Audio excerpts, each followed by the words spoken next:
I was the last one left at the office. Again. That's the life of a junior marketing assistant at Vega and Holt, where clocking out on time was basically a myth. It was past 11 p.m., and the fluorescent lights buzzed like angry wasps overhead, casting long shadows across the rows of empty desks. My team had left hours ago, laughing about weekend plans I was too swamped to make. I was elbow deep in a client's social media calendar, my third coffee of the night going cold beside me, when my inbox pinged. I barely glanced at it, probably another Slack notification or some late-night spam, but then it pinged again, and again. My own name stared back at me from the sender field. From me, Liam Carter. The subject line was just a string of garbled characters, Kazan, PQ, and VN3, like someone had face-rolled a keyboard. I clicked it open, half expecting a glitch. What I saw made my fingers freeze mid-sip. The email was a wall of nonsense at first glance. Random letters, numbers, symbols, but then my eyes snagged on a phrase buried in the chaos. Tell Jess the alpaca story again, she loves that one. My stomach dropped. Jess was my coworker, and the alpaca story was an inside joke from last month's team retreat. There was no way that should have been in an email, let alone one from me. I scrolled further, pulse hammering. More fragments surfaced. You always tap your pen 3 times before presentations. True. Your lunch today was the turkey wrap, like every Thursday. Also true. Then, the kicker. You're reading this right now, aren't you? I whipped my head around, scanning the darkened office. No one. Just the hum of the AC and the faint glow of exit signs. Another ping. The next email's subject line. Stop looking behind you. My hands shook as I slammed the laptop shut, but the screen didn't go dark. Instead, the emails kept coming. Notifications popping up like gunshots in the silence. I could see them through the gap in the lid, glowing faintly. Ping, ping, ping. I stabbed the power button, but nothing happened. The computer wasn't frozen, it was ignoring me. A new email appeared, this time in my drafts folder, a folder I never used. The subject line was just a timestamp, 11:23 p.m. The body was a single sentence. You're going to check the break room next. My breath hitched. I had been thinking about grabbing another coffee, but the break room was down a long, windowless hallway. How could it know? I stood up so fast my chair rolled into the desk behind me, the sound echoing like a door slamming shut. That's when I heard it, a faint click from the hallway, the sound of the break room light flicking on. No, that wasn't possible. I was alone. Security had done their rounds hours ago. I crouched behind my desk, heart jackhammering, and peeked over the edge of my monitor. The hallway was pitch black except for a thin strip of light spilling from the break room door, now slightly ajar. The emails kept coming. One popped into my trash folder. Don't go in there. Another in my sent folder. But you will. My phone buzzed in my pocket. A notification from my work email. I didn't want to look. I had to look. It was a photo attachment, still loading pixel by pixel. The top of the image revealed the break room table, my coffee mug, and a hand, blurred, like someone had just let go of it. I didn't even realize I was running until I was halfway to the elevators, my laptop abandoned on the desk. My shoes squeaked against the polished floor. Way too loud in the empty office. The elevator button glowed under my stabbing finger, but the damn thing wasn't moving. Come on, come on.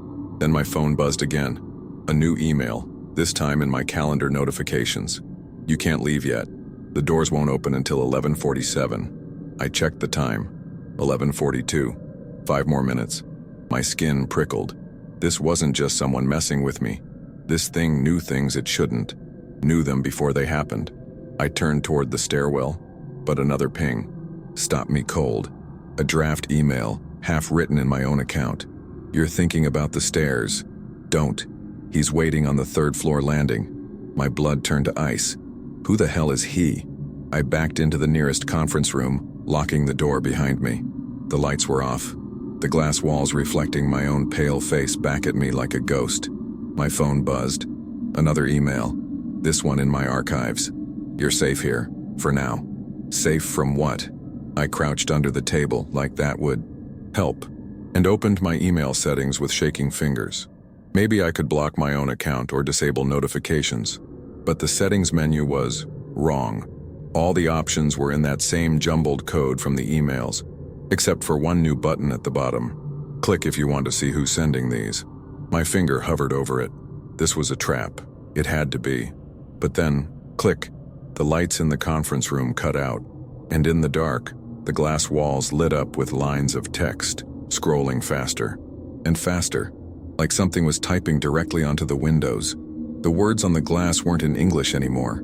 They were in my handwriting, scrawled in jagged, frantic lines like I'd written them in a nightmare, and they were moving, rearranging themselves into shapes that made my vision blur. I squeezed my eyes shut, but the afterimage burned into my eyelids. You should have deleted the draft. My stomach lurched. The draft. Last week, I'd started an email to my boss confessing I'd messed up. A client report, but I'd chickened out and left it unsent. No one knew about that. No one. The air in the room got heavier, like the walls were pressing in, and suddenly my laptop beeped from the desk outside. A new notification. I didn't want to look, I had to look. I crawled to the door, my knees popping, and peered through the blinds. My screen was glowing again.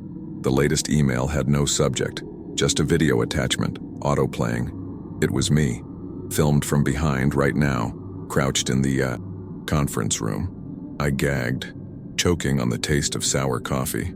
The video kept playing. Future me stumbling out of the conference room, heading toward the elevators. The timestamp in the corner read 11:47, the exact time from the earlier email. This wasn't just prediction, it was a script, and I was following it. I grabbed my laptop and hurled it onto the carpet, but the screen didn't crack. The video kept playing, louder now, audio glitching in. No. My own voice, ragged with terror. Then, from down the hall, the ding of the elevator arriving. Right on time. The video cut to a shot of the elevator doors sliding open. Inside, the security camera feed glitched, but not before I saw a silhouette standing in the back corner. Tall, too tall, arms hanging wrong. The screen went black. Then one final email popped up, this time in bold red font. You have 17 seconds to hide. The elevator doors slid open with a hollow whoosh that carried down the hallway. My body moved before my brain could process it. I scrambled behind the reception desk, pressing myself against the cold marble just as a slow, shuffling step echoed through the office. Thud. Drag. Thud. Like whatever was walking had forgotten how to use its legs properly. My phone lit up in my pocket, but I didn't dare check it. The footsteps stopped right outside the conference room. A wet, clicking sound followed, like someone running their tongue over teeth that didn't fit. Then, a voice that wasn't a voice. A glitched-out whisper stitched together from audio clips I recognized. Snippets of my own laugh, Jess's greeting from this morning, even my mom's voicemail from last week. It said, "You left your coffee? It's getting cold." My stomach dropped. My half-finished cup was still on my desk, right next to the abandoned laptop. The thing laughed, a sound like a corrupted MP3 file, and suddenly, every screen in the office flared to life. Monitors, tablets, even the damn smart fridge in the break room, all of them displayed the same looping video. Me frozen in terror behind this desk, filmed from above like a security feed. But in the video, my face was wrong. My mouth stretched too wide, my eyes blacked out like a censored document. The real me clutched my knees to my chest, trying not to whimper. Then, my work phone rang. Not my cell. The ancient landline on the reception desk, inches from my head. I knew I shouldn't answer. I answered. The line hissed, then a distorted version of my own voice whispered, "Check your spam folder." The call dropped. A new email notification chimed from my laptop across the room. The subject line, "I'm in the building with you." The body just a single hyperlink, blue, untouched, waiting. I don't know what came over me, rage, desperation, some stupid human refusal to die in an office park. But I lunged for the fire alarm and yanked it hard. The klaxon screamed, lights flashing crimson, and for one glorious second, every screen in the room went dark. The silence was sweeter than oxygen. I bolted for the stairwell, not daring to look back, my dress shoes slipping on the steps. Below me, the exit sign glowed green. Almost there. Then my phone buzzed. A final email, delivered after I'd smashed my laptop on the floor. It was from our IT department's auto-reply address, sent 3 days ago. except I'd never received it until now.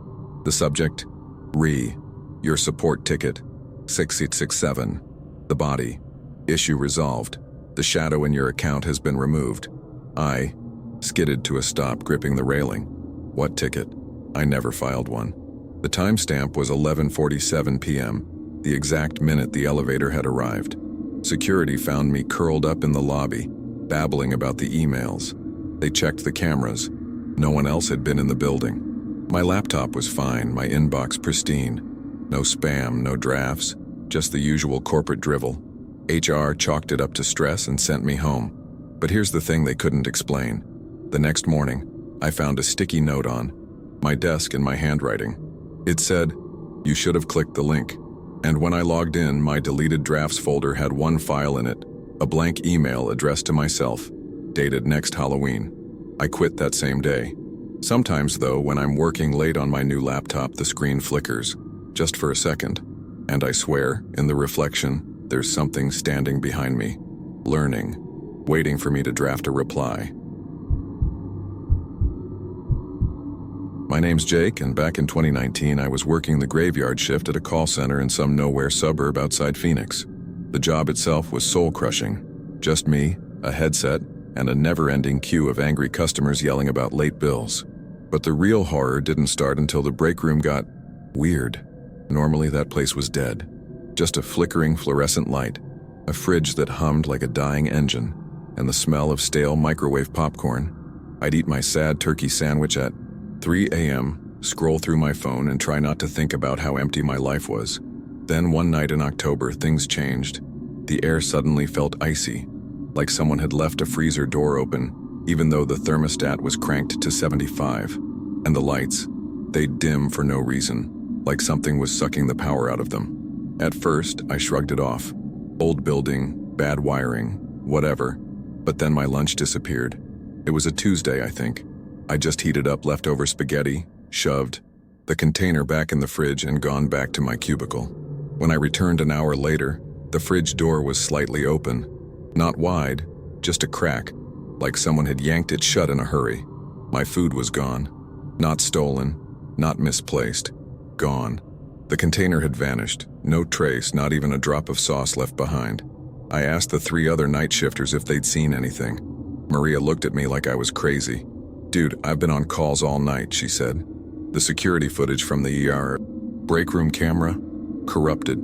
Just static for the exact 10-minute window when it happened. I tried to laugh it off. Maybe I'd forgotten to put it in, but I knew I hadn't. And that's when I noticed it. The faint, greasy smudge on the fridge handle, like fingers had dragged across it. Except, the smudge didn't look like a handprint at all.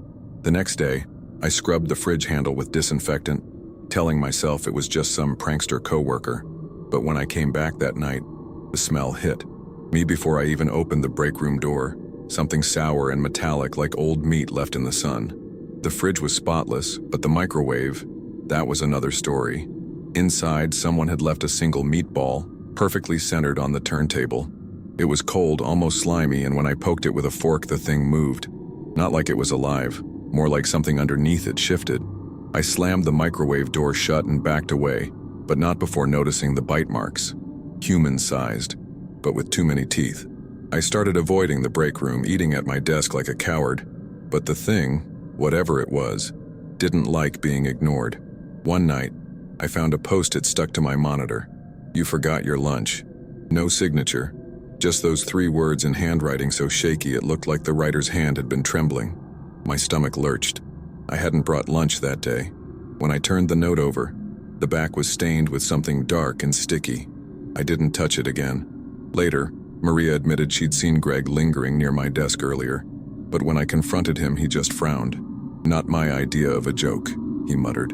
Then, under his breath, "But it has happened before." The next night, I came prepared. I packed 2 sandwiches, one to eat, one as bait, and made a show of putting the spare in the fridge while Maria and Greg were in the break room. I even joked about it. "If this one vanishes too, I'm calling an exorcist." Greg chuckled, but Maria just stared at the fridge like it had personally offended her. I made sure to memorize who came and went. Only 3 of us were on shift that night, and nobody went near the break room for hours. But when I checked at 4 a.m., the fridge door was wide open again. Not just a crack this time, fully gaping, like something had lunged inside. My sandwich was gone. No crumbs, no wrapper, just empty. My stomach dropped. Then, out of the corner of my eye, I caught movement in the glass of the microwave door. A shadowy figure standing right behind me. Tall, too tall, with shoulders that sloped unnaturally. I spun around so fast I knocked over my coffee. Nothing there. Just me, the buzzing lights, and that goddamn fridge humming like it was laughing at me. I started documenting everything. Notes, timestamps, even a voice memo describing the fridge's temperature. 53 degrees, way colder than it should have been. But the next night, my notebook was gone. In its place, a single page torn out, with one sentence scrawled in that same shaky handwriting. Stop looking. The weirdest part? The paper was damp like it had been inside the fridge. That's when I noticed the condensation on my chair. Footprints, too small to be mine, leading from the break room to my desk. Bare feet, with toes that looked wrong, too long, the nails blackened like they'd been frozen. By the third night, I was losing it. I set up my phone to record the break room, propped it between the coffee machine and a stack of paper cups. I even drew a tiny pencil mark on my lunch container, like some low-budget detective. That's when the noises started. Not the usual building creaks or the AC kicking on. This was different.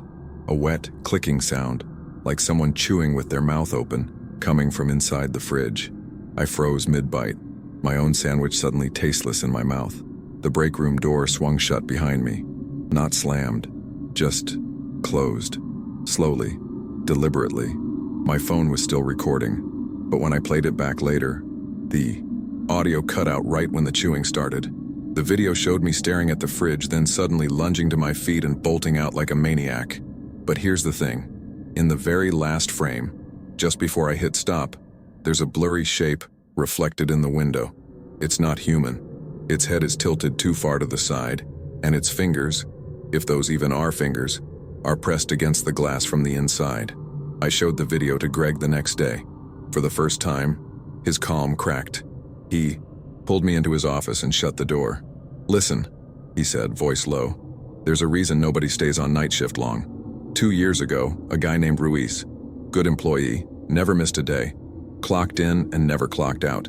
They found his lunch in the fridge half-eaten. Security footage showed him walking into the break room, but Greg trailed off, rubbing his temples. The camera glitched. When it came back on, he was gone. Just his shoes left behind, filled with something wet. Wouldn't say more, just handed me a transfer form. Fill it out now."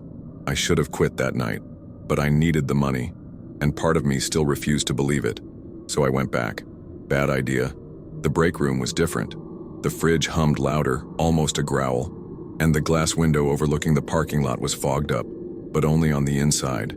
I wiped it clean, and that's when I saw the words etched into the condensation. "I'm still here."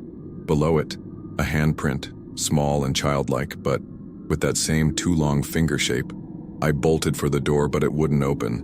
Not stuck. Held. Behind me, the fridge door creaked open. I didn't turn around. I didn't need to. I could feel it watching me. Smell that rotting meat stench rolling out in waves. Then a whisper, right in my ear. "You're next." I stopped bringing lunch after that. Hell, I stopped going to the break room altogether unless someone else was already in there. But the thing, whatever it was, didn't like being ignored. A week later, I came in to find my locker pried open. Not broken, just unlatched the way you'd open it if you had the combination. Inside was my lunch bag from home, the one I hadn't used in days, zipped shut and damp with condensation. My hands shook as I pulled it out. It was heavy, too heavy. I unzipped it just enough to see inside, and immediately dropped it. The bag was full of rotting food, but not mine. Mold-covered sandwiches with meat that looked raw. Fruit so decayed it was liquefying. And at the bottom, a single pristine Tupperware container, the one that had gone missing the first night. I didn't open it. I didn't have to. The stench hit me like a punch, sweet and rancid, and underneath it all, that same wet clicking sound, like something was still eating in there. I quit the next morning. No notice, no explanation, just my key card on Greg's desk and a sprint to my car. Maria texted me a week later. They hired a new guy for nights. Greg won't talk about it, but the break room fridge is padlocked now. I didn't reply, but last month I got a Facebook notification, a tag from an old coworker. It was a photo of the team at a holiday party, everyone smiling in front of the break room. And there, in the background, barely visible behind the crowd, the fridge door was open, just a crack, and pressed against the glass, a face, pale, grinning, its eyes black pits. The caption read, "Miss you guys. Who's up for a lunch break?" I moved states, changed my number. But sometimes when I'm alone in my kitchen at night, I'll catch a whiff of something rotten, or hear a faint click, click, click, like teeth tapping against plastic. And I know it's not over, because whatever was in that fridge, it doesn't just want your lunch, it wants you to know it's taking it, and sooner or later it always gets hungry again. I was the kind of person who chose the night shift. No small talk, no managers breathing down my neck, just me, my headphones, and the hum of the office AC. That particular Thursday, I was grinding through a last-minute financial report for some VP who'd forgotten deadlines existed. The 23rd floor was deserted, the city lights blinking lazily through the floor-to-ceiling windows. My desk was an island of caffeine and spreadsheets, the only movement the occasional flicker of the overhead. Fluorescence. Then, around 1:30 a.m., the copy room started acting up. At first, it was just a rhythmic thunk, thunk, thunk, like a jammed tray. Annoying, but normal. I ignored it.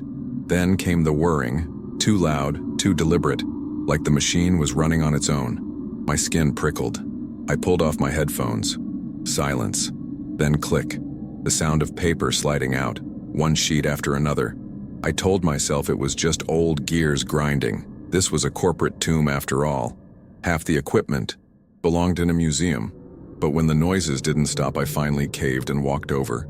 The copy room door was ajar, the glow of the machine's display cutting through the dark. Empty, of course. I reached to power it off, then froze. Every tray was jammed with paper, stacks curled and crumpled like they'd been forced out. I grabbed a sheet.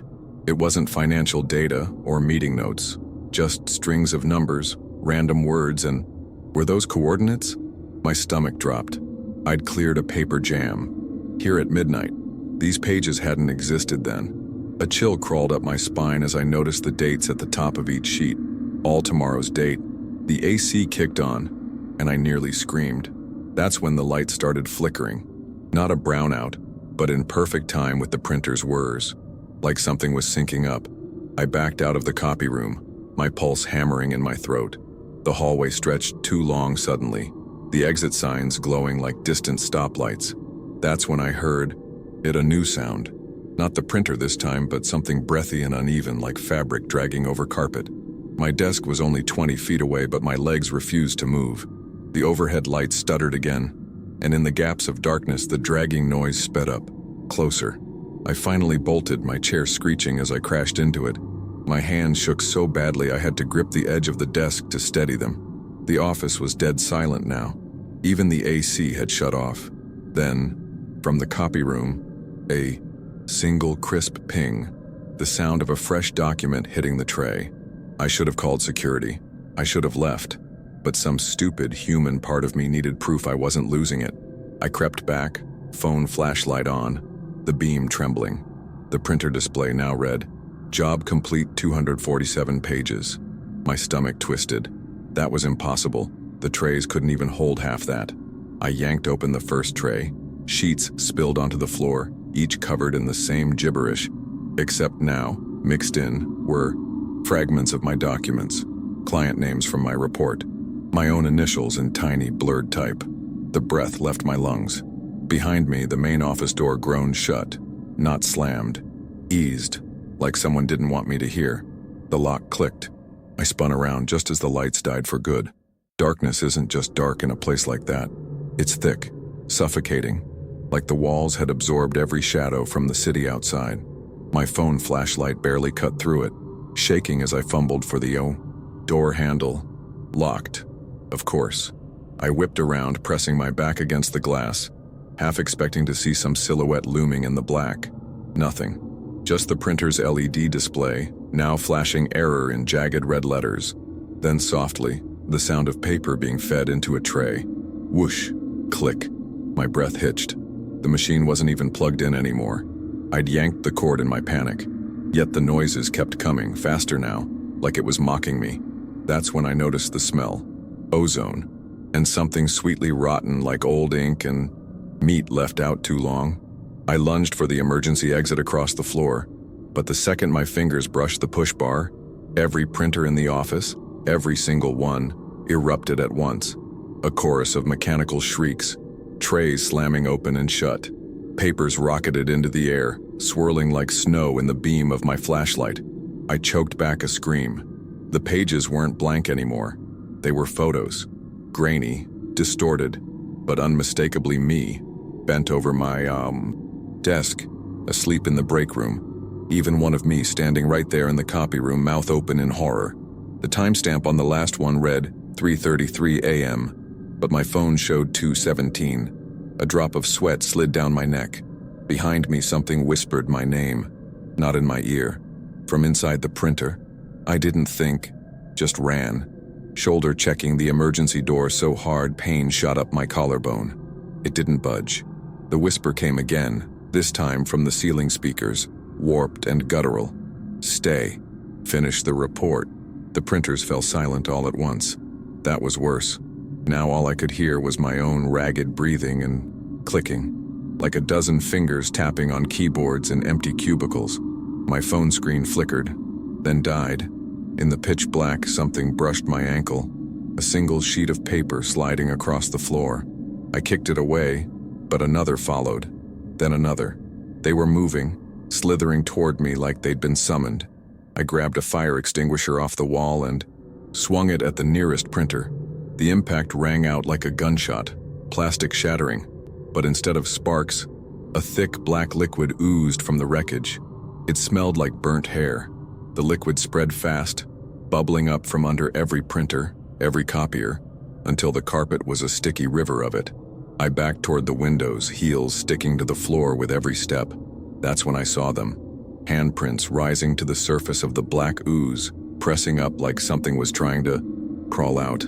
The emergency lights kicked on, bathing everything in hellish red. The handprints weren't human. Too many fingers. Joints bending the wrong way. One of the office phones rang, shrill and sudden. I didn't answer. They all started ringing then, a dissonant chorus while the liquid crept closer. The window behind me was my last chance. I grabbed a chair and swung. Glass exploded outward, the city's cold air rushing in. Below, 23 stories down, the sidewalk looked like a postage stamp. I didn't hesitate. I jumped. The fall should have killed me. That's the thing. 1 second I was plummeting, the wind screaming in my ears. The next I was standing on the sidewalk, perfectly intact, my reflection staring back from the office windows high above. The building was dark, quiet, like nothing had ever happened. My hands shook as I reached for my phone. Still dead. A cab screeched to a halt beside me, the driver rolling down his window. "You okay, miss? You look like you've seen a ghost." I opened my mouth to answer when I noticed it. A single sheet of paper on the seat beside him, covered in those same jagged numbers. The driver followed my gaze, then frowned. Weird. That wasn't there before. I didn't get in the cab. I ran. They found the report on my desk the next morning. Completed, flawless, as if I'd worked all night. No one mentioned the broken window. No one mentioned the dried black stains on the carpet near the printers. When I quit that afternoon, HR just nodded and slid. Over a severance package. With one odd condition, a signed agreement never to discuss workplace equipment malfunctions. I took it, but sometimes when I'm alone at night I hear it again. The thunk, thunk, thunk of a printer jamming. And when I check, nothing. Just a single blank page, warm to the touch with 2 words typed dead center. You're late.